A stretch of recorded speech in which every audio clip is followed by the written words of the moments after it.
Welcome, 7th graders, to another life science 7th grade lesson. Today we're going to start by reviewing some terms that we covered yesterday. Remember genetics, that is the study of traits and how they are passed on. Heredity is the actual passing of those traits from one generation to the next. Allele are genes or options of genes for each trait, one of the two genes that determines a specific trait. We have the dominant allele or dominant trait. When you have this, you only need one to inherit the gene in order for the trait to appear. It represents a gene with a capital letter T. The recessive, in order for this allele or trait to be seen, you need two genes in order for it to appear. You represent this gene with a lowercase letter, for example, lowercase t. So today we're going to build on that, and we're going to actually get some practical application of using that. Okay, so genotype and phenotype. Now we have those alleles like we talked about yesterday. Both are our dominant allele and our recessive allele. A genotype is a combination of both of those when you have two genes or alleles for that trait.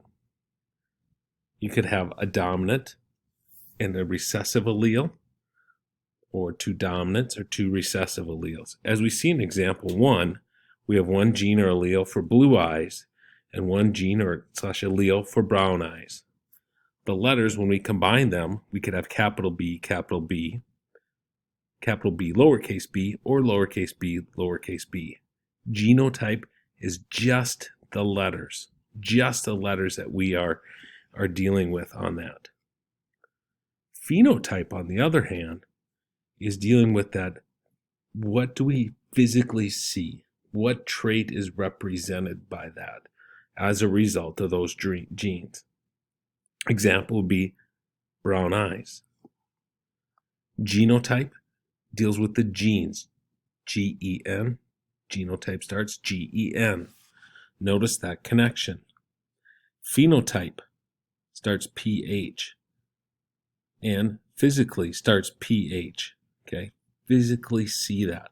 Those are how we pair those together. Genotype is the letters, phenotype is what do we physically see.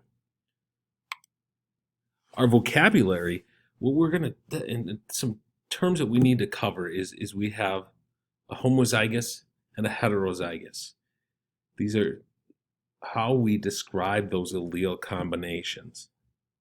A homozygous is going to be where we have two alleles that are the same, homo meaning same.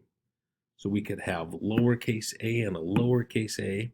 We could have a capital A and a capital A.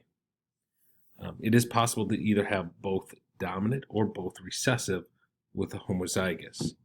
Now, when we're talking purebred, that also is referring back to a homozygous allele combination. The other one is a heterozygous allele combination. This is where we have a dominant and a recessive trait. It is only possible to see the dominant trait. Another term that we sometimes use when we're talking genetics for heterozygous is hybrid. It's a combination of both a dominant allele and a recessive allele. I'm going to transition now to talk to you about our activity for today.